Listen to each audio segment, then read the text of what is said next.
Bueno, repito rápido, para todos los compañeros, buenas tardes, los que están viendo a partir de ahora, tuvimos una charla que nos olvidamos de grabar, síntesis. Estoy pensando en un trabajo de síntesis por equipos, que sea la lectura de un texto total, que recupere y amplíe y permita aplicar los conceptos a una teoría de la historia que sea llevadera. La idea es que los equipos, que sean por lo menos de 4 o 5, lean el texto y hagan un debate y suban un video de ese debate o hagan participaciones de 5 minutos grabadas y las suman como un formato de audio y video al Classroom y los compañeros lo puedan ver.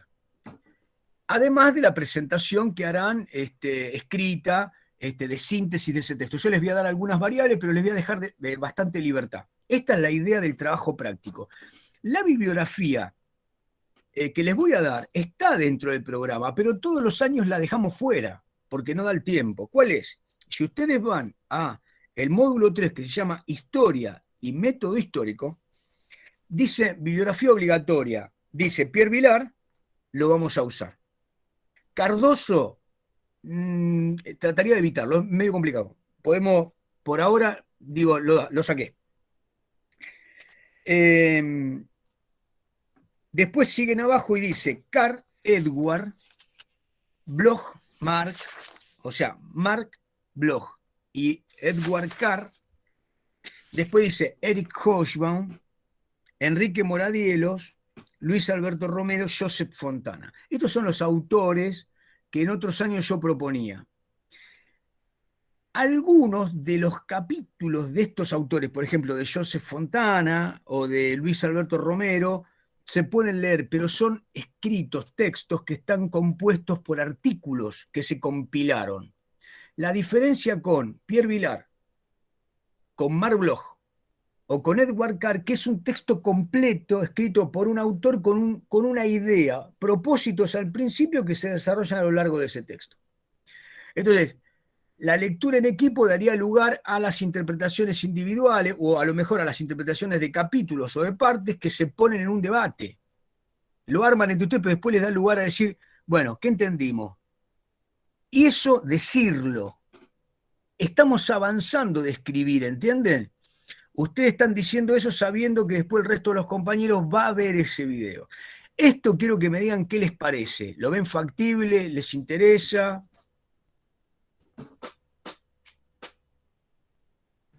No, no, la idea está buena. Capaz tenemos que reacondicionar los grupos para poder llegar a esa cantidad, pero está buena porque si ya está en la bibliografía, va a servir para que todos podamos abordar y llevar el conocimiento de manera compartida, lo cual siempre está bueno.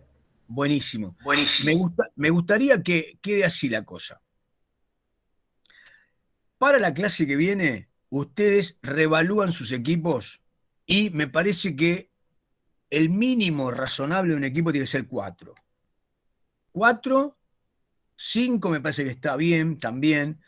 Son equipos razonables donde se puede armar un debate, pero no es el único formato. A lo mejor ustedes tienen otros formatos lo innovan, lo que yo estoy diciendo.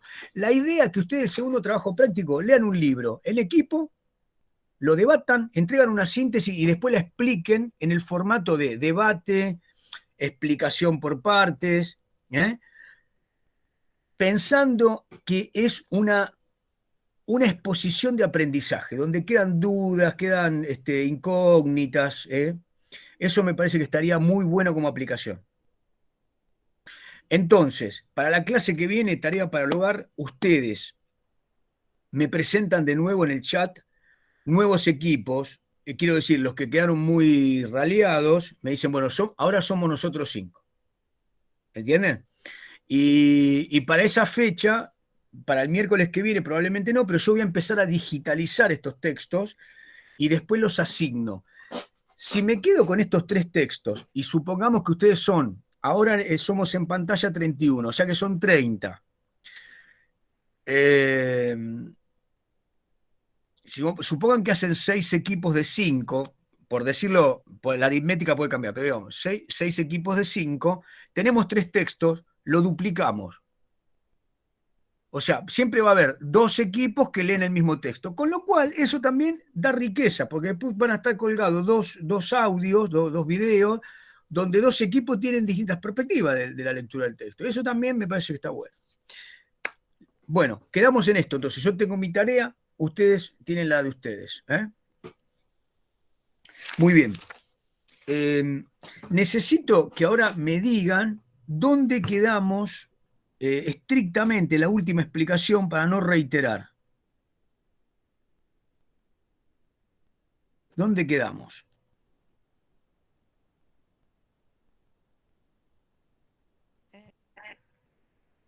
Yo no recuerdo bien.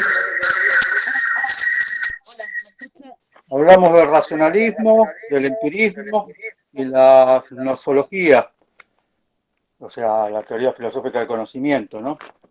Ahí nos habíamos quedado la última vez.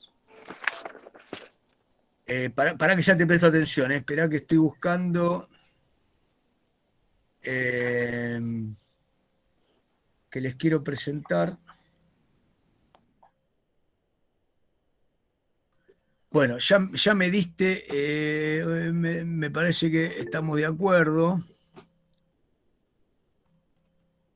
Denme un minuto que quiero presentar.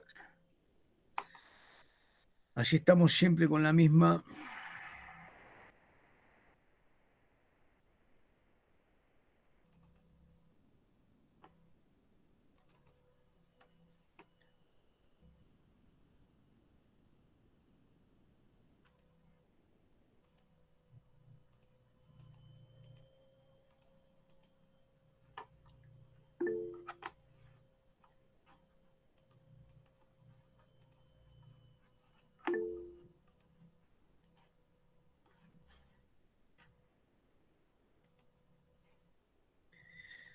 Muy bien, bueno, vamos.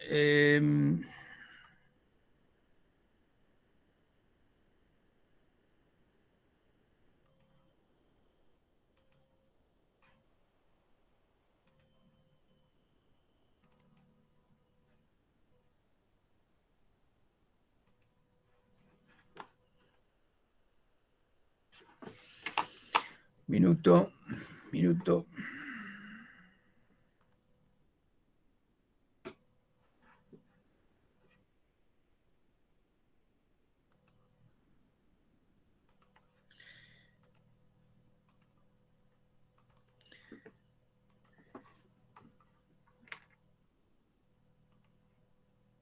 Bueno, volvemos al mismo esquemita.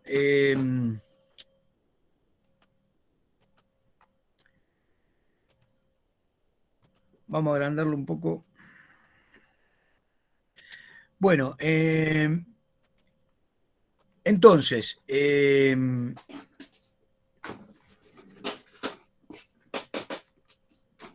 vamos a hacer un repaso donde habíamos quedado. ¿Lo están viendo el esquema o se fue? No, ahí se fue. Se fue. ¿Qué pasó? Se fue. Uh-huh.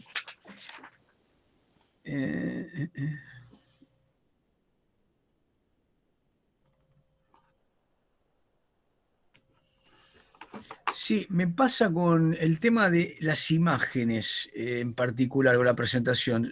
¿Algunos saben por qué puede ser esto?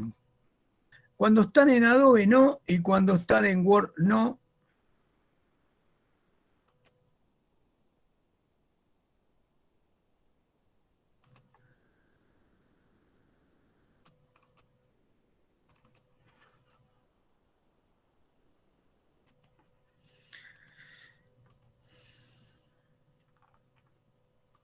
Bueno, no hay caso, no se deja ver. Vamos a ver.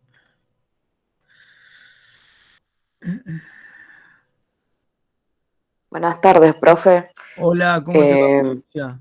Corrobore que quizás no tenga muchas pestañas o abiertas, porque como que hace lento que se suba o se comparta. Sí, es eso.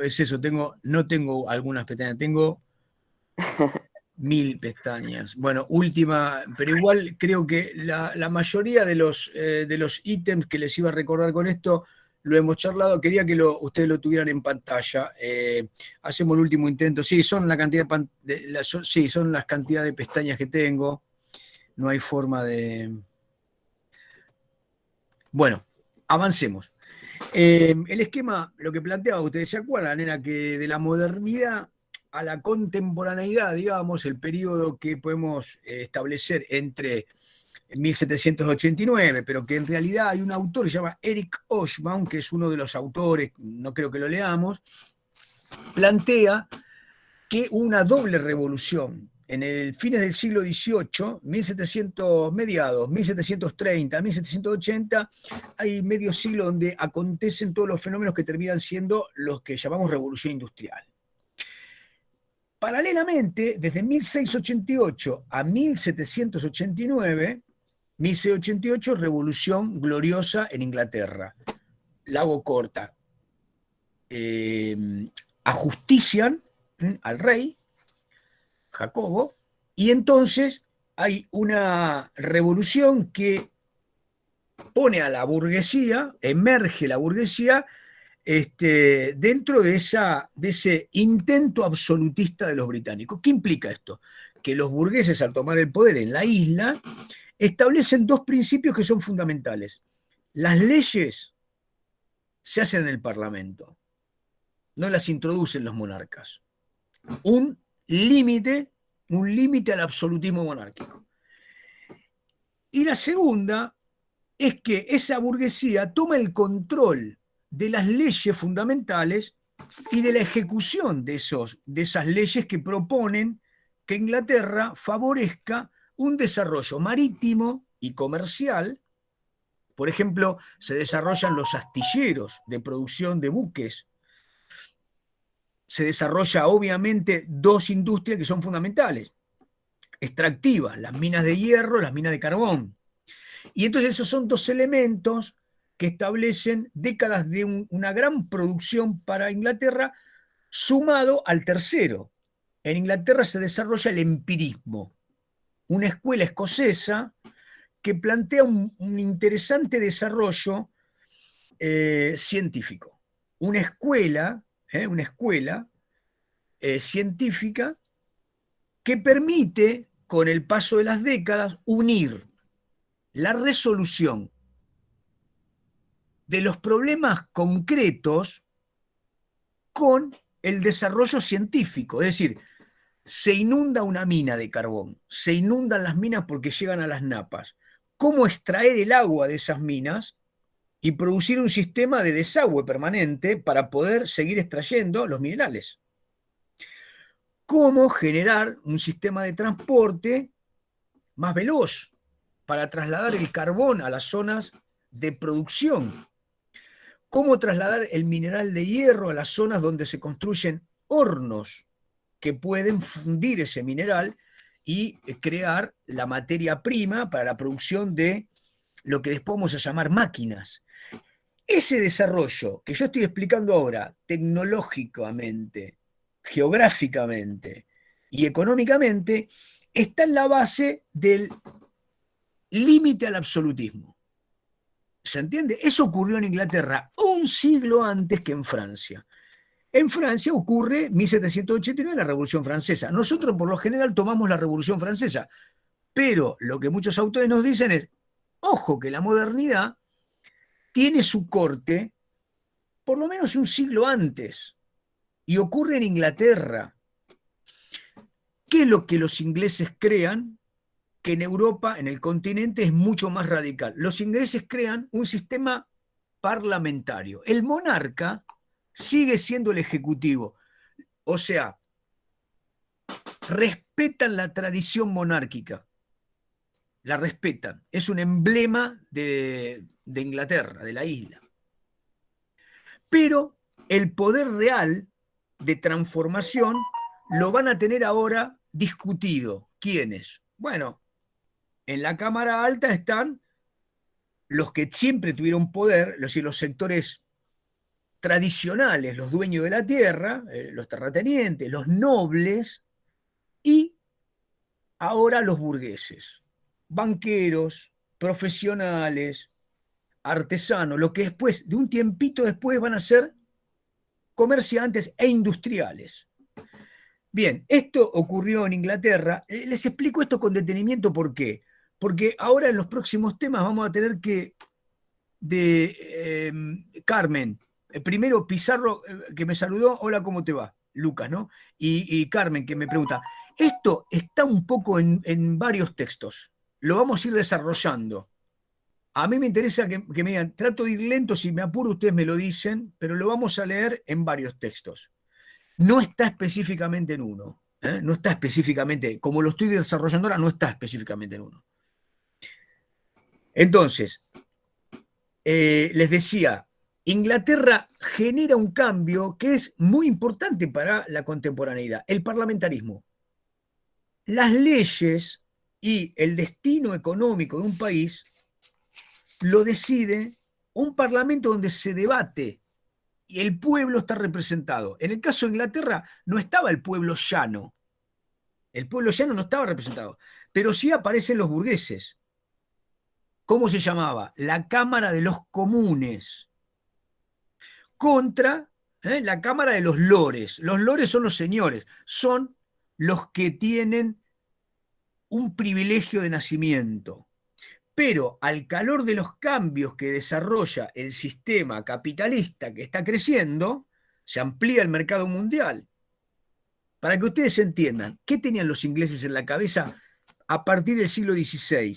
Los ingleses y los holandeses, que fueron las principales naciones comerciantes. El comercio, el capitalismo. Claro, El capitalismo. No solamente decían hay que luchar con intensidad para proteger los lugares del planeta que nos permitan llegar con los buques y repararlos, porque lo nuestro es llegar a todos lados. Y no tenemos que defender una gran ocupación territorial, tenemos que defender una ocupación que nos permita tener un puerto, un enclave donde comerciar. Convencer a los que están ahí de que tienen que comerciar con nosotros. O sea que generar una diplomacia. Escuchen, una diplomacia quiere decir una burocracia profesional de las relaciones internacionales que comprende la necesidad de otros pueblos. Finalmente, fortalecieron un sistema militar, porque claramente, época de piratas, y en muchos lugares no los recibían con hospitalidad, los recibían con armas. Así que tuvieron un desarrollo bélico. Normalmente la diplomacia convencional era seguida de la diplomacia militar. O sea, nos aceptás o te invadimos. Ahora, escuchen, la invasión de los ingleses era una invasión que implicaba la concesión, por lo menos discursiva, de entrar en un mundo que se expandía, de poder ser consumidores de productos de regiones que no podían producir eso. Quiero decir, traían al Río de la Plata el cuero producido que se llevaban de acá en artículos que los propios gauchos utilizaban, o traían las camisetas de algodón de ese vegetal que crecía en la India. Ellos lo iban a buscar, llevaban negros que compraban en la África, los vendían en la India para producir el algodón, se llevaban el algodón, lo llevaban a Southampton y ahí los telares hacían en serie la producción de textiles que después volcaban en el mercado. Entonces, lo que quiero decir es, esto, Holanda e Inglaterra lo pensaron anticipadamente. ¿Qué necesitaban? Como decía muy bien Carmen, creo, la creación de bancos. ¿Qué más? La creación de compañías de seguro, porque lo principal que les pasaba a los buques, a las compañías, escuchen la palabra, compañía, lo que le pasaba a un señor, supongan, ¿no? Don Cristóbal Columbus, ¿no? Supongan que era él solo y tenía una pyme, 3 buques, y se le rompía uno, se le rompía la segunda, volvía a nado. Entonces, en esa época donde la navegación era tan insegura, empiezan a aparecer las compañías de seguro. Después aparecen las compañías comerciales, donde alguien que tenía un ahorro invertía en esa compañía, pero ni loco cruzaba el Atlántico para ir a cazar pieles, o sea, ir a cazar animales para tener una peletería. ni hacía una compañía forestal. Bueno, todas estas compañías surgieron en Inglaterra, compañías comerciales, compañías artesanales, la diplomacia, obviamente los astilleros producían buques, pero la burguesía pensaba y legislaba y le cortó para esto la posibilidad a la monarquía de establecer las regulaciones que los monarcas generalmente establecían, ¿no? Es decir, el tesoro era del rey, que tenía una nobleza. Bueno, eso se había acabado. Piensen qué momento crucial para el desarrollo capitalista fue este, la primer burguesía que se ubica en la dirección de una política económica. Esto ocurrió primero en Inglaterra. Holanda también. Eran estados burgueses mucho antes de que la Revolución Francesa estallara en el continente. Esto pasó un siglo después. ¿Qué fue la Revolución Francesa? Bueno, la Revolución Francesa dijo, basta de nobleza, basta de aristocracia, basta de clero, y le quitó todos sus bienes y utilizó la guillotina, se quedó con sus cabezas de a miles y generó una guerra de la que finalmente terminó siendo el emperador Napoleón. Esto es otra historia. Lo que quiero decir es, en ese periodo, el mundo moderno cambia radicalmente. Quedémonos con tres cosas. Se expande el mercado mundial, se regula el poder político a través de la burguesía que dirige el sentido económico de esa dirección. Y los que producen ahora en serie, lo hacen con la fuerza motriz, que surge de una combinación de una resolución de problemas de los artesanos con el concurso de la ciencia pura. Es decir, ahí aparecen algunos descubrimientos que dan como resultado la máquina de vapor. ¿Los conocimientos previos cuáles eran? Bueno, los conocimientos que se habían establecido a partir de las investigaciones de Torricelli o de la física química moderna, ¿no? ¿Entienden?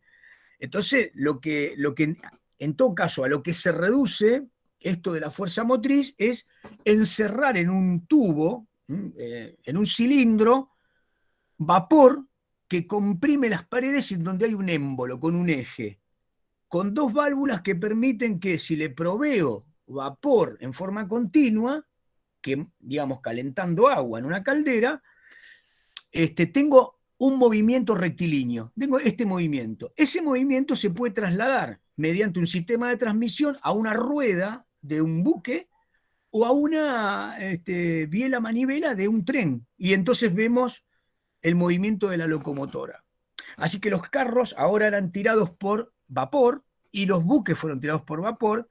Y escuchen esto, al término de algunas décadas que empieza a navegarse entre Europa y el norte de los Estados, sobre todo los Estados Unidos, los productos se abaratan porcentajes muy importantes.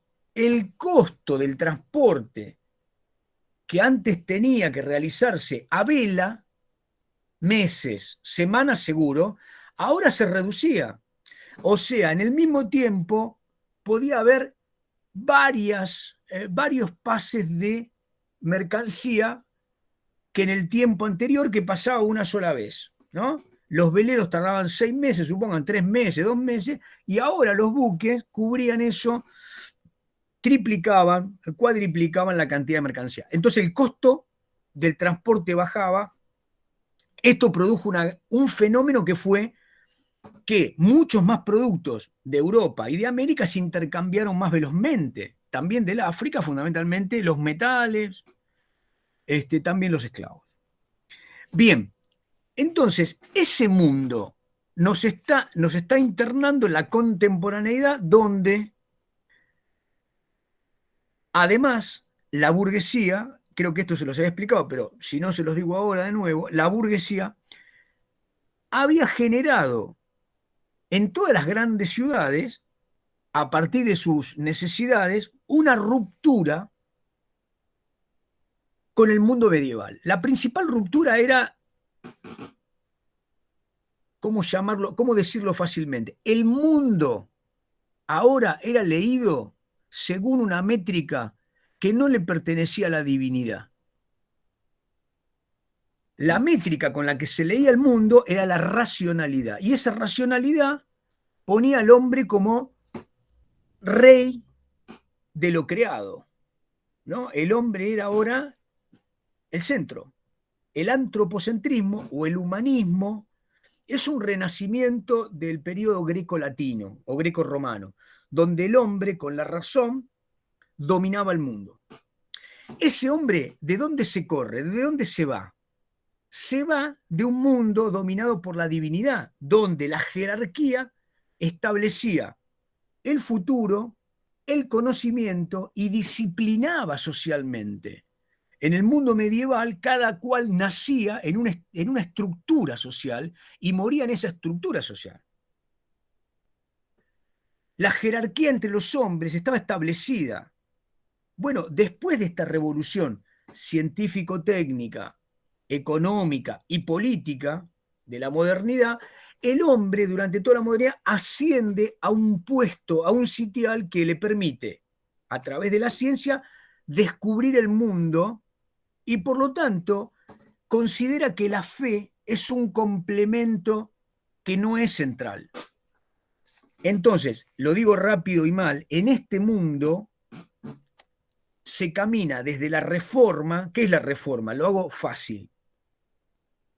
Todos los pueblos europeos tenían el cristianismo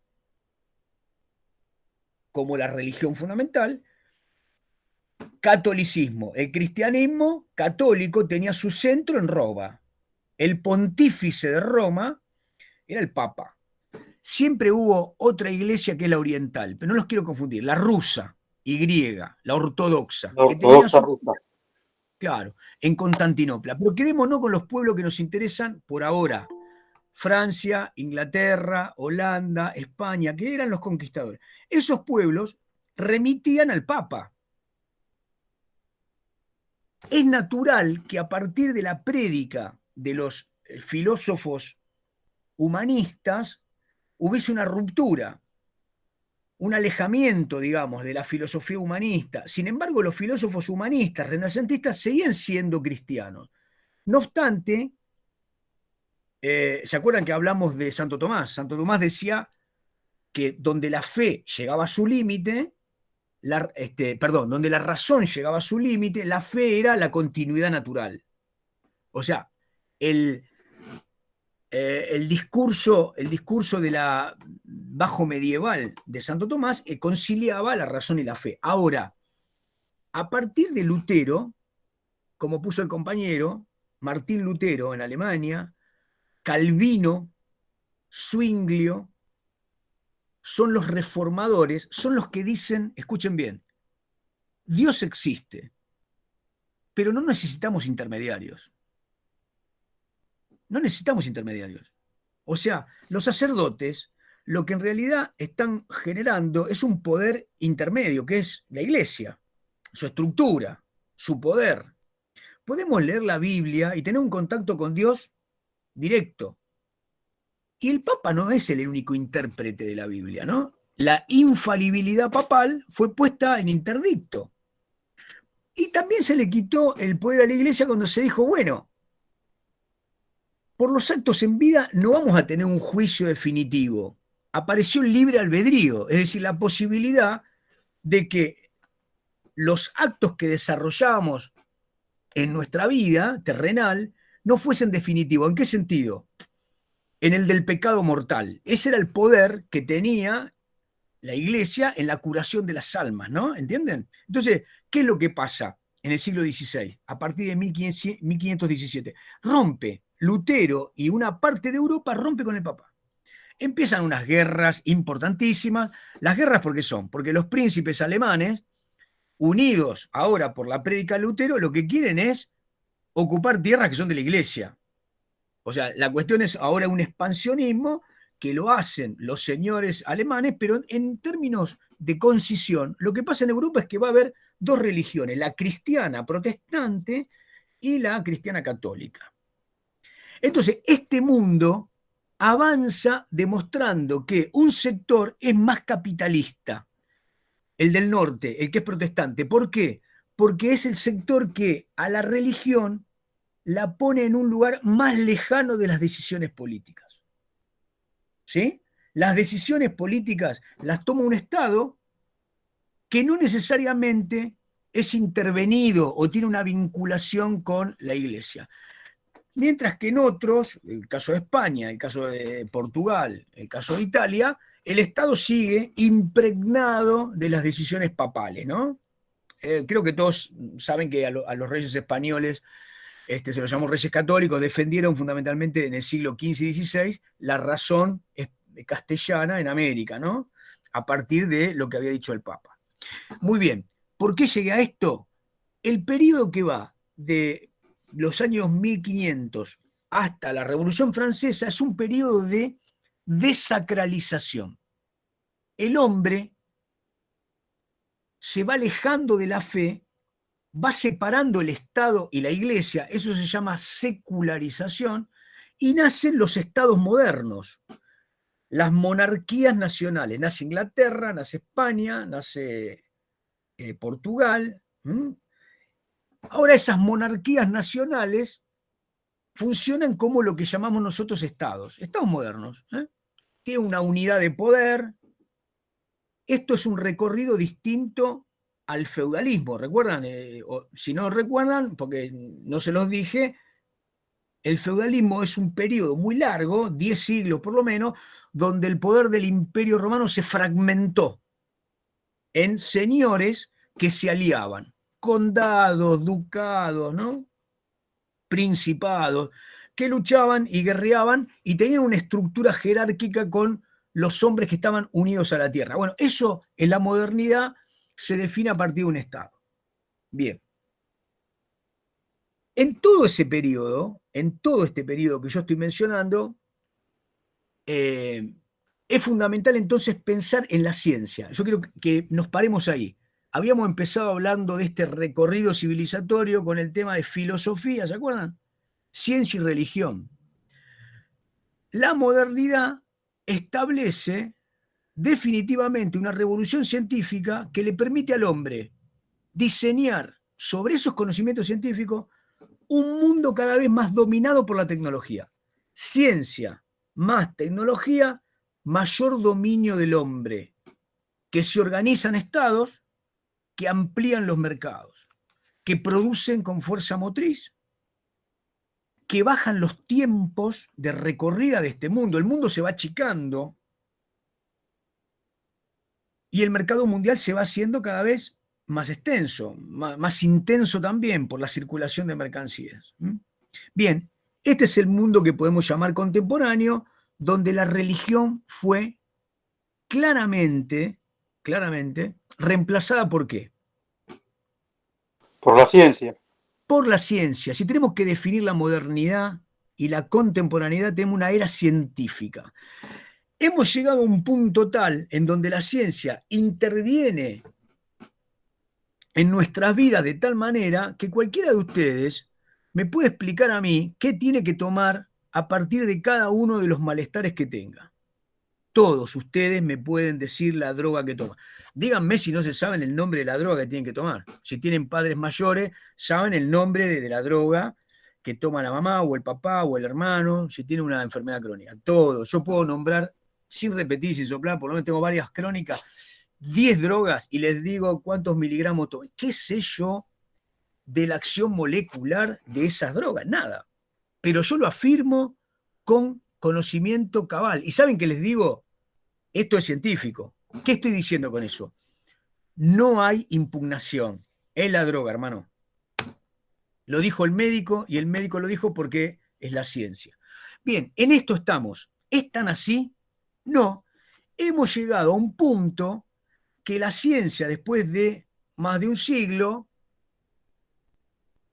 y medio de dominio absoluto, nos ha demostrado que puede destruir y dañar tanto como crear o proteger. Y por lo tanto estamos en un marco de filosofía científica. Todo el tiempo hacemos filosofía. Algo dijiste, Miguel Ángel, no te quiero, decilo. No, con respecto a lo que decía usted de las drogas, yo trabajo en un hospital y es el caso patente. Los empleados de hospitales son los que más tienden a automedicarse. Llegás con un dolor de muela y le pedís al enfermero, che, aplicame un diclo y una dexa. O sea, sabe lo que es el diclofenac como analgésico y la dexametasona como corticoide. Sí. Yo soy un amigo. Saben que yo tengo una cortita. En el 2005 tuve un año tan estresante por distintas razones, pero siempre trabajé mucho, pero antes trabajaba con mayor intensidad, ¿no? Y me quedé sordo de un oído, y entonces sí conoceré a la betametasona, Dios mío. Somos amigos ya. Bueno, entonces, retomando, después de un siglo y medio, 2 siglos de dominio de la ciencia, humanismo, racionalismo, ¿sí? Iluminismo, ¿se acuerdan? Iluminismo, la diosa razón. La Revolución Francesa reemplazan a la nobleza, al clero, y ponen el busto de la diosa razón. Es decir, si hay una divinidad, es la razón, punto. O sea, reina la ciencia, reina el hombre que investiga. ¿Qué hacemos con la iglesia? Le quitamos todos los bienes y los pasamos por la guillotina.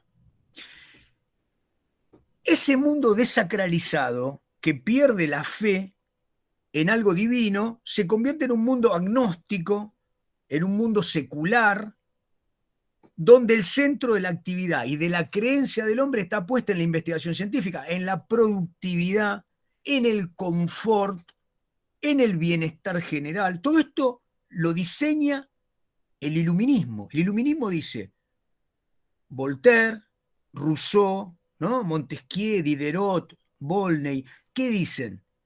Bueno, la revolución esta se hace en el sentido de que todos nacemos iguales. Tenemos igualdad ante la ley, pero además tenemos derechos naturales. Entonces, liberté, égalité, fraternité. Somos todos hermanos. La igualdad genera un siglo y medio de luchas contra la libertad. Es decir, ¿cuánto de libres podemos ser en función de las desigualdades que se generan al interior de las sociedades? Esta es la pregunta histórica por naturaleza, ¿no? Libertad, igualdad y solidaridad. Todo eso animó el nacimiento de un montón de preguntas que las voy a plantear ahora y las vamos a pensar juntos. La cuestión es que el mundo que se desarrolló hasta el día de hoy nos encuentra desde hace algunas décadas en la pura incertidumbre. La ciencia que reinó nos presenta un mundo de nuevas incógnitas que son insalvables. Hemos estudiado mucho sobre el cosmos, pero no sabemos muy bien por qué estamos dando vuelta en este vacío o en este lleno, que es lo que es insondable. No sabemos muy bien quién puso la mutación, ¿quién puso la mutación de todo esto que existe? A ver, hubo un conjunto de minerales azarosamente desplegados en un magma incandescente de no sé qué. De ahí, aleatoriamente, algunos ácidos en un contexto no sé cuánto dieron como resultado la magia, la vida. ¿Cuál es el sentido de ese primer organismo que tiene como destino finalizar?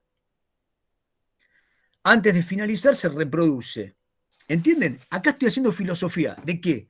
Filosofía en general. Me estoy preguntando por el sentido total, el sentido de la vida. Y en un contexto del sentido del cosmos. El sentido. ¿Por qué? ¿Para qué? ¿Quién? ¿No? ¿Cuál es el destino de todo esto? Muy bien. Puestos a caminar, decimos que hay un sentido filosófico en la antropología, es decir, somos hombres y en este sentido tenemos una cantidad de valores, digamos, vamos a los griegos, ¿no? De Sócrates para acá, la ética, ¿no? La ética. Y de ahí nace la necesidad de el humanismo como una forma de ser, una forma de existir, el humanismo. Sí, díganme, alguien me quiso preguntar algo. Interrúmpanme directamente, ¿eh? ¿Quién era? ¿Se arrepintió? Ah, Nicolás, perdón, perdón. Bueno. Tranquilo, Nicolás. Bueno, ¿voy bien o los estoy cansando mucho? ¿O estoy reiterando mucho? ¿Voy bien? Bien, entonces, acelero un poquito porque quiero llegar. Entonces, escuchen, en este momento de acá, digamos, en el 2020, hace por lo menos 50 años que nos preguntamos por las razones que animan que una parte del planeta derroche, consuma estúpidamente a una velocidad fatal para el planeta, mientras otra parte del planeta subsista famélicamente con los residuos de esa parte del planeta que fueron los que comenzaron esta expansión. Es lógico que aquella parte que empezó la expansión, Inglaterra se convirtió en Canadá, en Estados Unidos, en Nueva Zelanda, en Australia, son los países que miramos, que el desarrollo, la armonía social, el progreso. Bien, esos países obviamente comenzaron este proceso, eran colonia de Gran Bretaña. Y la Europa, que comenzó esto que acabo de decir a partir del siglo XV, o con los griegos y los romanos. Bueno, ahora la otra parte del mundo, África, no quiero que lleguemos a América Latina, pero América Latina es un lugar muy castigado también, ¿no? El Asia tiene lugares que son infrahumanos. Entonces, el humanismo ha quedado reducido casi a una incógnita. Es decir, ¿qué es el humanismo en esos espacios? Sin embargo, hay una racionalidad para explicar lo inexplicable. Esto lo podemos explicar económica, política, social y culturalmente, ¿sí? Pero cuando miro el mundo, históricamente digo, bueno, Bangladesh es esto que se ve, ¿no? Algunos sectores de la India, algunos sectores del centro de Asia, y ni hablar el África. Vamos con otra. Al interior del sumum del desarrollo, al interior del sumum de desarrollo. Los países europeos, ¿no? Los países europeos. Que tienen, por ejemplo, ustedes escuchen, tienen un ingreso per cápita de $40.000. No sé cómo estamos nosotros, pero creo que con el menemismo habíamos llegado a tener 12.000 millones, perdón, $12.000 anuales. No sé cómo estaremos ahora, no lo quiero ni investigar, pero creo que si llegamos a 8 es mucho. Ellos están 6 o 7 veces por encima del ingreso de un argentino, ¿no? Las preguntas que se hacen es si es razonable que la ciencia le permita a una pareja elegir el color de ojos de su hijo. ¿No? O intervenir en un proceso biológico, tanto sea para hacer morir rápidamente a alguien, como para generar un nacimiento bajo ciertas condiciones. Todo esto ha quedado dentro de la filosofía como una filosofía reducida a una ética del desarrollo, a una ética mirando la ecología, a una ética de la solidaridad o no, y una filosofía de la ciencia, ¿no? Que se pregunta, bueno, ¿cuál es el destino de lo que reinaba en el mundo? En ese momento estamos ahora, pero además, hoy sabemos que la ciencia no solo que no explica todo lo que pensábamos que explica, sino que en realidad sabemos ex profeso de que la ciencia avanza sobre los errores, que cuando decimos que la ciencia está diciendo algo comprobado, lo comprueba en base a parámetros que en ese momento son tomados arbitrariamente y que cuando lo vemos hoy, el paradigma cambia y nos damos cuenta de que aquello era un error. Ejemplo, Newton dijo que las cosas se movían, se pesaban, tenían una masa y una velocidad y una aceleración en la Tierra, midiendo las dimensiones de la Tierra. Pero Newton desconocía la velocidad de la luz. Cuando pudimos medir la velocidad de la luz, descubrimos que nuestro peso, el tiempo que medimos, la energía y la masa se comportan distinto en otras dimensiones, en otras magnitudes, ¿no? Lo mismo sabemos hoy respecto de... sí, Marcela, decime. Perdón, ¿se escucha, profesor? ¿Se Sí, te escucha? escucho. Ah, sí. No digo la teoría de la relatividad, ¿no? Exactamente. La La teoría de la velocidad gira el tiempo y la gravedad deforma el espacio, decía Einstein. Se te quedó con eco, Miguel Ángel, decilo de nuevo. No, que Einstein decía que la velocidad estira el tiempo y la gravedad deforma el espacio. Es Exactamente. una realidad, ¿no? La gravedad deforma el espacio curvo y la velocidad, bueno, si uno lee la teoría va a ver que a medida que se avanza en círculos se deteriora el tiempo. Bueno, escuchen, esto que dice Miguel Ángel, que es bastante complejo, está bastante difundido, es que la forma del universo, el tiempo y el espacio ya no eran como dijo Newton y como lo seguimos estudiando en la escuela. Porque es imposible pasar las dimensiones einsteinianas a los registros de la Tierra. A ver cómo les explico esto. Sería una cosa así, miren.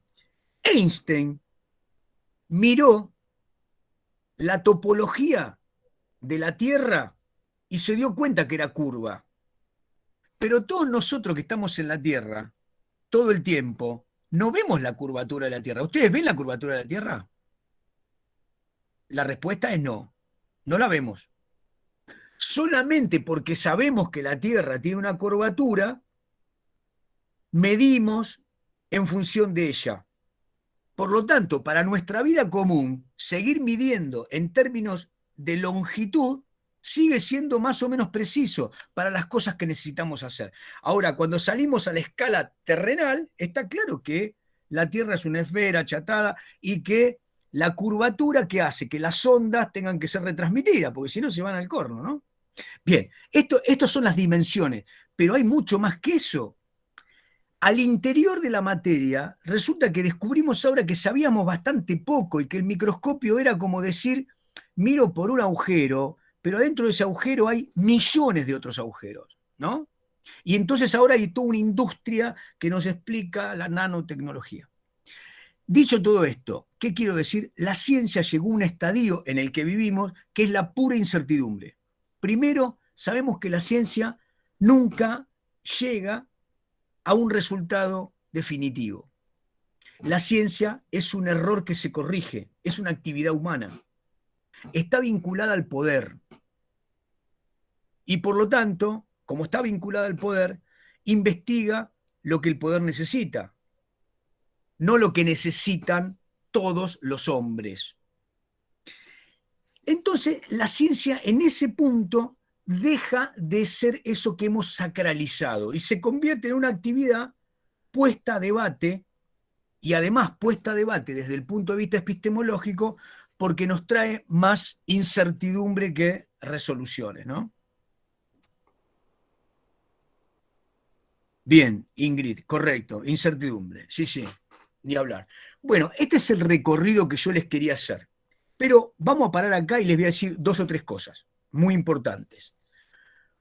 ¿Se acuerdan que hablamos de que en el siglo XVII aparecen algunos niatos muy, muy importantes para la filosofía y el conocimiento, como obviamente como Renato Descartes o René Descartes? Aparece Leibniz, Newton en 1642. Newton. Ahora, escuchen, la idea del conocimiento, ¿no? Que se debate, es decir, cómo conocemos y qué certidumbre tiene lo que conocemos y demás, da lugar a un montón de disciplinas. Una es la nociología. La nociología es, tenemos nosotros el esquema cognoscitivo previo a la realidad, o la realidad nos genera el esquema cognoscitivo. Es decir, estábamos en blanco y al ir conociendo cosas, las cosas nos imprimen el esquema con el que conocemos. Eso es muy interesante, nos metemos en la filosofía del conocimiento. Bueno, a nosotros eso no lo vamos a desarrollar, primero porque no es mi área. Leí algunas cosas, se lo dejamos a los psicólogos por un lado y a los profesores de filosofía por otro. Pero sí nos va a interesar alguna lectura respecto de qué fiabilidad o certidumbre se le fue dando a lo que se decía esto es válido. Esto es válido. ¿Cómo es el mundo? Hipótesis A, B. La A es válida, la B no. ¿Por qué?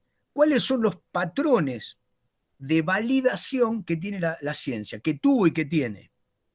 En ese sentido, escuchen bien, es muy importante que en el siglo XIX, a comienzos del siglo XIX, estoy haciendo un barrido bastante grueso, ¿no? Aparece Augusto Comte, un filósofo francés, que es el creador digamos, de una mirada que dio como resultado después el nacimiento de algunas disciplinas, entre ellas una, la sociología. ¿Qué dice Comte? Que la humanidad pasó por varias etapas, ¿no? Que tuvo una etapa dominada por la religión, tuvo una etapa dominada por la filosofía, una la infancia, la otra la adolescencia, y que la madurez es la etapa en donde la humanidad está dominada por la ciencia. Y a esa etapa la llamó positiva. De ahí surge lo que llamamos positivismo, que es una filosofía que establece cómo pensar el avance del conocimiento válido. El positivismo es una mirada cientificista que se basa fundamentalmente en la capacidad para establecer con pruebas las hipótesis pautadas. Algo muy importante de Don Comte es otra cosa que nos sirve a nosotros desde el pensamiento social, y que es, Comte definía las ciencias de esta manera, para que ustedes entiendan. Para Comte, las ciencias que podemos llamar blandas hoy, ¿no? Las ciencias que en realidad son divergentes, no convergentes, por ejemplo, ¿no? Para que ustedes entiendan, si yo en una disciplina convierto lo particular en algo general, y eso general pauta el estudio, estoy en una ciencia convergente. Las ciencias naturales, el pensamiento matemático, lógico-matemático en general es convergente. No hay múltiples posibilidades, ¿no? En el caso, la filosofía y las ciencias humanísticas o sociales son divergentes. Aparece la multicausalidad, la complejidad, la apertura, ¿no? Se abren los análisis. ¿Qué decía Comte? Que tenía que existir, escuchen, una física social. Física social. Esa para Comte era la definición de sociología. Una ciencia que permitiera medir, comparar cómo los sujetos se mueven, se agrupan, cambian en la sociedad. ¿Se entienden la manera, no? Una época en donde Darwin y Newton, Kepler, eran los dioses. Todo el mundo tenía que moverse según lo que la física estaba demostrando, la astronomía también, y cómo la biología llegaba a leyes generales, ¿no? Por mediados del siglo XIX, Darwin ya había expresado que la vida era esta cadena de mutaciones, de selección natural, y ¿entienden, no? Es decir, había un principio, una ley, una teoría general de la vida, y a partir de ahí nacieron una cantidad de múltiples disciplinas que tomaban ese patrón para investigar todo lo existente que fuera vivo. Y lo mismo pasaba con la física, que establecía el formato de método experimental para el resto de lo existente. Muy bien. Comte planteaba que para estudiar la sociedad se utilizara el formato de la física. Muchos otros autores pensaban lo mismo. Lo que hay que hacer con la sociedad es tratar de investigarla de modo como la biología lo hace o la física lo hace. Bien, paremos ahí. 1850, para ponerle un número a la cosa, para ponerle un número. En ese periodo, lo que les conté antes de el mundo europeo llenándose de locomotoras, de rieles, de ciudades que echaban humo en chimeneas, ¿no? Que quemaban carbón, que producían máquinas y que tenían una gran cantidad de nuevas máquinas, ahora, para esta época, ya movidas por la electricidad y en poco tiempo movidas por el motor de combustión. En vez de tener vapor, esos mismos cilindros ahora explotaban por una pequeña cantidad de hidrocarburos, es decir, derivados del petróleo, muy, muy combustibles, con aire, con oxígeno, con una chispa. Entonces esa explosión movía los motores. Todos los motores que nosotros usamos utilizan este principio. Ahí, por medio del siglo XIX, la electricidad, el vapor siguió existiendo, obviamente, pero la electricidad y los motores de combustión se sumaban. Y aparecía el caucho reemplazando al cuero. Entonces todo se movía con mayor fluidez y velocidad.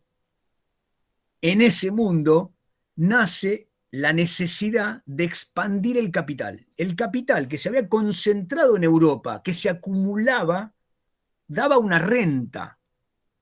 ¿Entienden? Una renta. Ahora, esa rentabilidad iba bajando.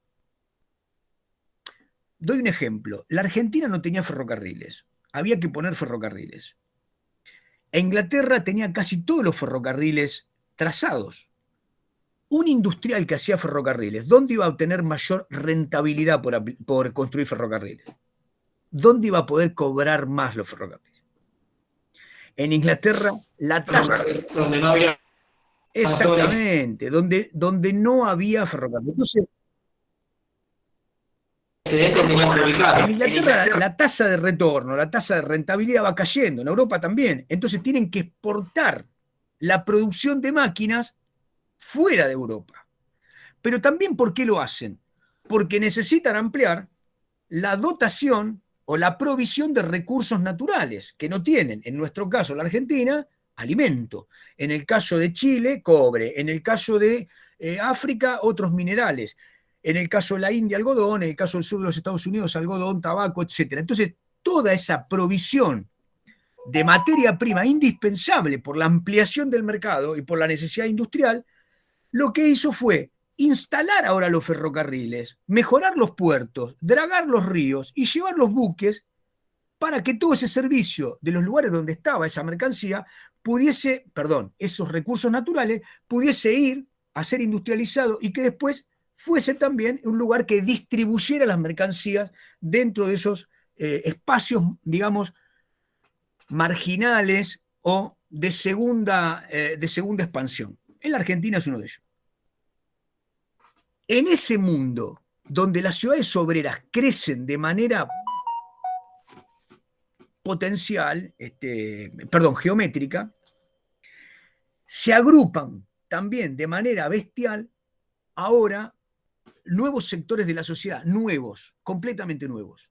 Los que sacan mineral de hierro de las minas, los que sacan carbón de las minas, los que trabajan en las tejedurías 8, 10, 15, 15 horas, 14 horas y quieren trabajar 8, piden por las 8, los que son tuberculosos, los que se mueren, que la familia no tiene cómo enterrarlos, etcétera, etcétera. Ese nivel de injusticia de ese capitalismo naciente es tan pavoroso que de 1789 a 1848, retengan este número, 1848, genera una gran cantidad de luchas de los sectores trabajadores contra eso que aparecía nuevo. Un ejemplo, en Inglaterra aparece John Ludd, L-U-D-D.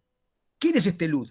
Se da cuenta que la instalación de telares lo que hace es reemplazar una cantidad de tejedores. ¿Y qué dice? Muchachos, juntémonos, rompamos todos los telares. Destruyamos lo que genera nuestro desempleo. Un carácter de lucha irracional y violenta. Con el paso de algunos años aparecen otros hombres que empiezan a pensar que el mundo nuevo, el mundo de este capitalismo industrial expandido, necesita una reforma. ¿Qué ven estos hombres? Uno se llama Fourier, otro se llama Owen, y finalmente hay otro que se llama Saint-Simon. Les nombro los tres más importantes. Bueno, estos son los primeros socialistas reformadores. Lo que dicen es, el capitalismo, este sistema, lo que ha traído es progreso científico, es decir, expansión. Sí, Marcela, lo que se necesita es reformar, moderar la explotación. Por lo tanto, piensan en distintos sistemas. Nace, por ejemplo, la idea del falansterio, una ciudad dominada por obreros, gobernada por obreros, un pueblo obrero, que la gestionen obreros. ¿Entienden? Que no haya explotación. Piensan en el cooperativismo, una serie de sistemas de reforma que no dieron lugar a la transformación del sistema general, pero sí instalaron la idea de la inequidad, la injusticia, la explotación de ese primer sistema capitalista, que avanzó de Inglaterra al norte de Francia, Bélgica, Holanda, ¿no? Alemania. Bien, el norte de Italia también. Bueno, todos estos sectores industrializados van a tener entonces revueltas, muchas revueltas. En la Revolución Francesa había un término que usó un revolucionario, a los que le guste la teoría socialista, reténganlo, Charles Babeuf. Este Charles Babeuf lideró un grupo que se llamaba los sans-culottes. Los sans-culottes eran los que no tenían calzones. En la Revolución Francesa había un número importante de parisinos que estaban sin ropa, digamos, para que ustedes entiendan. Eran los más pobres de los pobres. Y estos eran una fuerza de choque. En culo estaban directamente. Exactamente, bueno, lo dijiste vos. Bien dicho, Gaby. Los A las cosas por su sans-culottes. nombre. Bueno, este Charles Babeuf era un abogado. Muchos de los revolucionarios tomaron a este Babeuf y le dijeron en un momento, vení, sumate. En el momento que tuvieron que cortar el poder, lo dejaron afuera. ¿Por qué? Porque era marginal Charles Babeuf. Lo que Charles Babeuf estaba diciendo es, el sistema que están instalando en Francia es un sistema liberal. La burguesía toma el poder, los jacobinos y los girondinos están generando la baja burguesía, los banqueros, pero el pueblo llano sigue siendo el mismo. Esa desigualdad que marcó, ¿quién la marcó esa desigualdad en la Revolución Francesa? ¿Alguien lo sabe? ¿Qué filósofo del iluminismo está en el límite? Es iluminista, pero marca el límite y dice, acá hay algo que hay que decirlo con claridad. ¿Quién es Rousseau? ¿Rousseau? Muy bien. Rousseau. ¿Qué dice Rousseau? El factor fundamental al que hay que atenerse y reformar es la desigualdad. Y la desigualdad viene de la propiedad privada. Bien, Rousseau, durante toda su vida, por decir esto, se la pasó corriendo. Se iba de Ginebra a París, de París se iba a Londres, ¿no? Y lo iban persiguiendo. Bien, ahora, ¿quién toma a Rousseau? Lo toman muchos otros, pero lo que nos interesa acá es pensar quién lo toma desde un punto de vista del paradigma científico. Carlos Marx era un abogado alemán que estudiaba los problemas que existían entre los sectores bajos del sur de Alemania, las dietas y los sectores terratenientes. Como abogado se empezó a dar cuenta de que las lecturas de Rousseau le permitían empezar a pensar desde esa sociedad un marco filosófico para pensar toda la historia de la humanidad. Se las estoy haciendo ahora como presentación muy breve. Entonces, Marx, después junto con Engels, entienden que la historia de la humanidad en Occidente, en realidad ellos plantean la historia de la humanidad, se puede reducir a lo material. Todo lo que sucede es que la base de un sistema, los que producen, generan a partir de la propiedad relaciones de propiedad que siempre son de explotación. Él lo plantea como lucha de clases, ¿no? Como dice Miguel Ángel, ese materialismo histórico tenía antes filosóficamente un materialismo dialéctico. Marx y Engels entienden que la filosofía no puede ser idealista. Para que ustedes entiendan esto, miren, lo que dice Marx y Engels es lo siguiente. ¿Quién es un ser humano? ¿Qué es un ser humano? ¿No? Uno puede responder Aristóteles, un junco pensante, ¿no? Un junco pensante, un ser, es una unidad de razón. No existe la razón en el desarrollo de nuestra historia hasta que aparece el hombre. La razón, la conciencia. Otros dicen es la libertad, el hombre puede elegir. Otros dicen el hombre es un ser histórico, nadie tiene pasado, presente, futuro, etc. ¿Qué dice Marx? Ningún hombre es libre, ningún hombre es histórico. El hombre, dice junto con Engels, es un mono. Es un mono que tiene un cerebro más desarrollado. Lo estoy diciendo a propósito así, ¿eh? Tiene un mono que tiene un cerebro más desarrollado. Eso es un estudio material. El hombre es un desarrollo fenomenológico que lo puede estudiar la ciencia. Por lo tanto, el marxismo es un cientificismo, es positivista. Marx y Engels desarrollan y dicen, el hombre no es un ser libre, porque siempre que nace tiene un contexto en el cual está inscripto. No es libre de elegir. Nace y están ahí los bisontes o está el mamut. No es libre, nació en el Paleolítico. El hombre nació en la India. El contexto histórico es que nació en la India. ¿Cuál es la libertad? La libertad, dice él, y ataca fuertemente el concepto de libertad y de idealismo. El idealismo, dice, saca al hombre de su contexto histórico y lo genera como un concepto ahistórico. Lo saca del concepto histórico. Los hombres somos libres porque podemos elegir, dice la definición. Entonces Marx lo que dice es, no, el hombre está enclavado en condiciones concretas de las que él no puede elegir y en las que se tiene que debatir. En esas condiciones concretas hay un desarrollo material, hay fuerzas materiales con las que puede transformar el mundo y otras no están. Digo, hoy podemos transformar el medio ambiente de una manera. Hace 5 siglos atrás no. Y hace 100.000 años menos. Por lo tanto, el materialismo dialéctico aplica al pensamiento del desarrollo y el devenir de todo lo existente en términos hegelianos. Hegel, el mayor filósofo idealista alemán, a ver, para que ustedes entiendan, vamos de Descartes, René Descartes, máximo filósofo del iluminismo alemán, Kant. El que le sigue a Kant, Hegel. Hegel dice, todo el desarrollo de la humanidad es el devenir de la idea. Para que ustedes entiendan, ¿qué es el devenir de la idea? Lo que se está desarrollando en el mundo de manera dialéctica por oposición. A se opone a B y de la oposición A y B nace C. La realidad no se construye a partir de mecanicismos, ¿no? A produce B y B produce a C. Hay una realidad, se enfrenta con otra realidad, de ese choque nace una síntesis. Este pensamiento es hegeliano, pero Hegel decía que ese desarrollo dialéctico era la historia de la humanidad que producía la idea, es decir, el mundo era materia y fue idea y está generando la idea absoluta.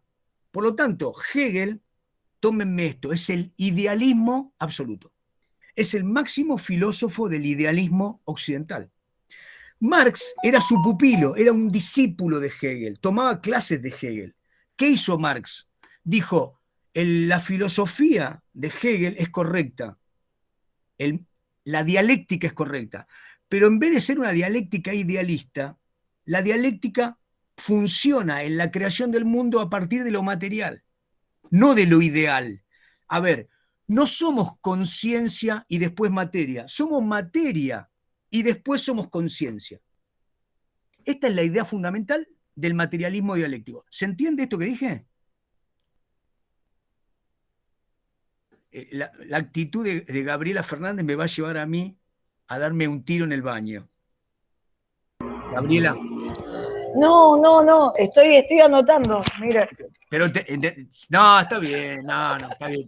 Es un chiste también para cortar un poco. Les pregunto a los demás si me están siguiendo. Si alguno no entendió, lo repito todo. ¿Eh? ¿Se entendió esto de la dialéctica? Sí. Marcela no. Muy bien.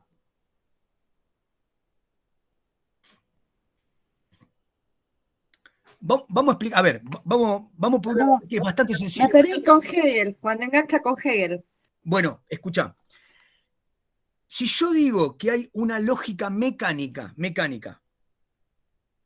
yo digo, miren, pañuelo empuja virome, causa efecto. Me olvido de pañuelo, es virome. Virome empuja papel. Me olvido de virome, es papel. ¿Está bien? Lo explico sencillo. ¿Qué dice Hegel? No hay nada en el pensamiento que amerite esto. Lo que ocurre es que pañuelo y virome se enfrentan. Y de lo que de esta negación, afirmación, negación, síntesis. Papel contiene pañuelo y virome.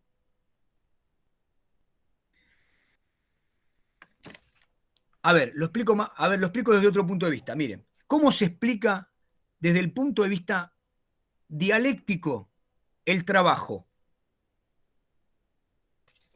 Esto es una piedra y este es el hombre. ¿Sí? El hombre tiene la idea de hacha de mano. Pero esto es una piedra. Cuando el hombre le aplica su trabajo a la piedra, ¿sí? Acá tenemos una afirmación. ¿La afirmación qué es? El hacha de mano. Pero esto es una piedra. El trabajo es que es la idea de llevar a cabo el hacha de mano a través de la piedra, es el enfrentamiento. Afirmación, negación. Cuando yo digo que la piedra no es hacha de mano, estoy diciendo la piedra es piedra. Todavía no es hacha de mano. El trabajo del hombre aplica sobre la piedra y surge hacha de mano. Hacha de mano El hacha es la síntesis. Es la síntesis de la negación de la afirmación. La afirmación es... La transformación. Bien. Plan de hacha. Piedra no es hacha. Uno se niega con el otro. Acá está el problema. Cuando yo digo negación de la negación, es como decir hipótesis, refutación. Les doy otro ejemplo. Yo vengo a la clase. Yo tengo la clase en mi cabeza. Ustedes no tienen la clase. Yo soy la clase, ustedes son la no clase. Encuentro, choque. ¿Qué surge de ahí? Una síntesis. Lo que ustedes aprendieron y lo que yo me di cuenta que no pude enseñar. Esa es la síntesis. Clase dada, enseñanza, aprendizaje. Bueno, este pensamiento hegeliano era construido a partir de lo ideal. Marx lo que dice es, la historia de Occidente hay que aplicarla a una filosofía material. Por lo tanto, y esto es lo que nos importa, Marx dice, las condiciones concretas de los hombres generan, como dice muy bien Nico, tesis, antítesis, síntesis, esa es la fórmula, si usted quiere, más filosófica. Los marxistas en general decimos afirmación, negación de la negación. Entonces, Marx lo que dice es, en cada etapa de la humanidad las condiciones generan hombres, condiciones materiales, síntesis, trabajo, producción. Ahora, cuando pienso los hombres, están los que tienen las ideas y mandan, los que trabajan. Lo estoy haciendo muy esquemático. Esta relación, que es antagónica, las relaciones sociales de producción, dan como resultado ley, Estado, ejército, coerción. Entonces dice Marx, siempre se produce esto. Lo que hay en la historia es conflicto, lucha de clases. No hay armonía. No hay armonía. Siempre hubo explotación. Y genera materialismo histórico. Es decir, la historia de la humanidad es la historia de la lucha de clases. Para decirlo más o menos sencillo. ¿Qué me importa decirles hoy? Y con esto cerramos la clase de hoy, para que no me odien. Marx, en 1848, estaba pensando esta teoría. No es que Marx la pensó en 1848. En 1848 tenía algunas cosas escritas. Se habla de que Marx hubo por lo menos 3 etapas. El Marx joven, el Marx con Engels, el Marx maduro. Pero lo que queda del pensamiento de Marx es que en 1848 Marx se da cuenta que en cada etapa de la humanidad hay un tipo de conflicto que responde a un tipo de enfrentamiento. Y él lo que se da cuenta, lo que designa, es que el capitalismo genera un choque entre la burguesía, dueña del capital, y los trabajadores explotados por ese capital. Capital y trabajo. Burguesía, proletariado. ¿Qué dice Marx en su teoría? Los trabajadores deben revolucionar este sistema para lograr el socialismo. Él lo llamó socialismo científico. Marx edifica una teoría de la sociedad basada en esto que les dije y en muchas otras cosas más. Pero para redondearlo y que sea sencillo, edifica una interpretación de la sociedad, de las sociedades, basada en el análisis científico. Y dice, para 1848, que los trabajadores deben unirse, no importa en qué estado vivan, no importa qué nación sean, todos hermanados tienen que lograr la salida de ese sistema a un sistema donde no haya explotación. A esto, el marxismo lo va a llamar después comunismo, pero Marx define su sistema como socialismo científico. Materialismo dialéctico. Todo eso termina en la destrucción del Estado y las instituciones al final. Exactamente, exactamente. Pero bueno, ¿por qué les explico esto? Escuchen. Sí, un tiempito después, en 1864, propone la primera internacional socialista. ¿A qué viene esto? A nosotros Marx no nos interesa como el agitador. Marx fue un político. Ayudó a que los trabajadores fundaran una internacional. O sea, fue un difusor de una teoría revolucionaria. A nosotros nos interesa Marx el científico, el pensador, el teórico. ¿Qué es Marx? Alguien que niega la teoría o el paradigma del orden. No hay orden, hay explotación. Él propone una mirada de la disciplina social que implica el conflicto. Bien, y en función de esto, Marx establece una filosofía y una teoría de la historia que es fundamental para entender el siglo XIX y el siglo XX. Sin entender Marx y el marxismo, no se entiende la historia del siglo XX. Ni Profe, pero consulta, pero si él no ponía también esa teoría y revolucionario, como le quieran llamar, yo creo que tampoco hubiésemos llegado a las conclusiones que se llegaron hasta ahora, porque si no habría esa ventana revolucionista de decir, no, la verdad que se están pasando, no es como tiene que ser, creo que estaríamos peor de lo que está la clase alta con la clase laborante. Gabriela, en lo que la vos parte decís, esa. No, yo te entiendo. Lo que vos decís es, Marx edificó la teoría que dio como resultado una cadena de revoluciones. A ver, sí, la Revolución Rusa, la Revolución China, muchas revoluciones, la Revolución Cubana, todas aluden a la teoría de Marx. Todas dicen, claro, somos marxistas-leninistas, somos trotskistas, etc. Después lo vamos a ver si nos da el tiempo eso, pero eso lo van a estudiar en las distintas historias, en las historias mundiales. Sí, no es para que nos vayamos por las ramas, pero a lo que voy es que está bueno también el separar un poco las distintas etapas que tuvo, porque en cierta forma avivó a la clase laburante. le dijo, No, che, no, ni hablar. pará, Vamos a La, decirlo así, Gabriela, vamos a la decirlo única académicamente. contradicción es que Claro. Marx propuso esa revolución para una sociedad industrializada como Inglaterra, y en realidad la primera revolución marxista o bolchevique se dio en una sociedad semifeudal como era la rusa.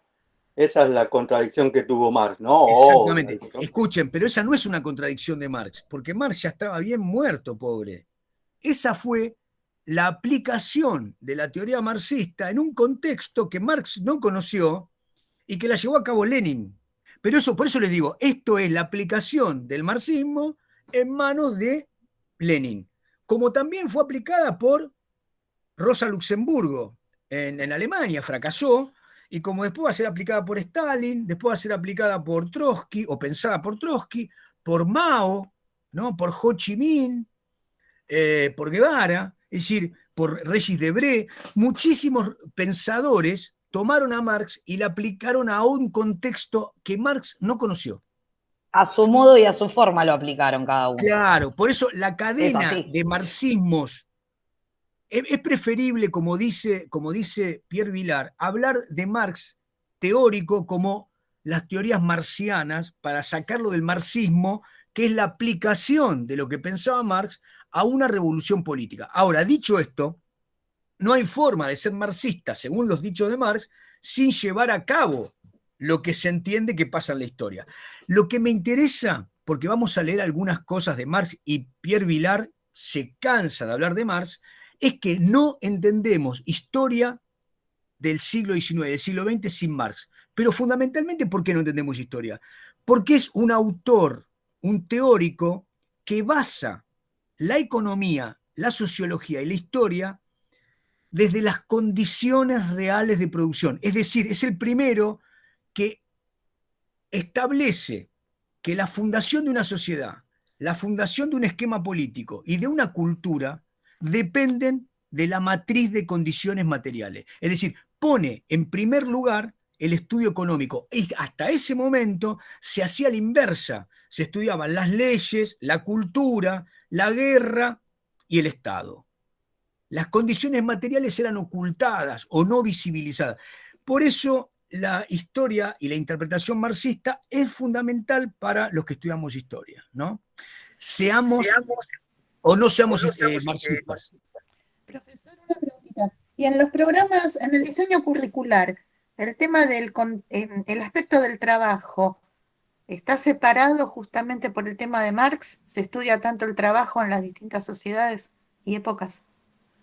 A ver, O sea, el cuando me trabajo decís, es un aspecto como un concepto estructurante, no me acuerdo cómo se llama. sí, Se le da importancia, se desglosa el trabajo para estudiarlo por separado en todas las sociedades por el tema de que le introdujo Marx. yo te diría esto, mira, todos los autores que fundamentan los estudios del capitalismo en Occidente repelen al marxismo.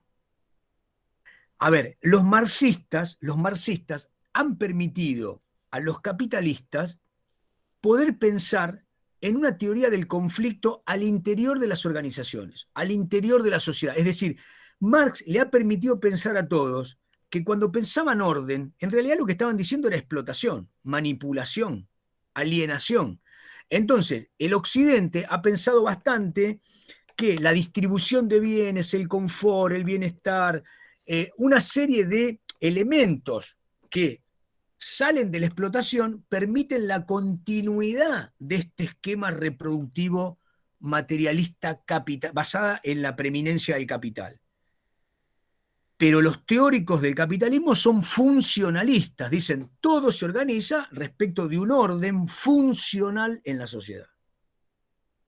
El marxismo, desde el punto los que estudiamos mucho a Marx, somos los que estudiamos historia, los que estudiamos antropología, los que estudiamos sociología. Si vos vas a estudiar economía a cualquier universidad, contextos que te permiten estudiar el mercado, no te van a hacer pensar en términos marxistas, te van a hacer pensar en términos del orden capitalista como un mercado naturalizado. El conflicto no es visibilizado como elemento fundamental.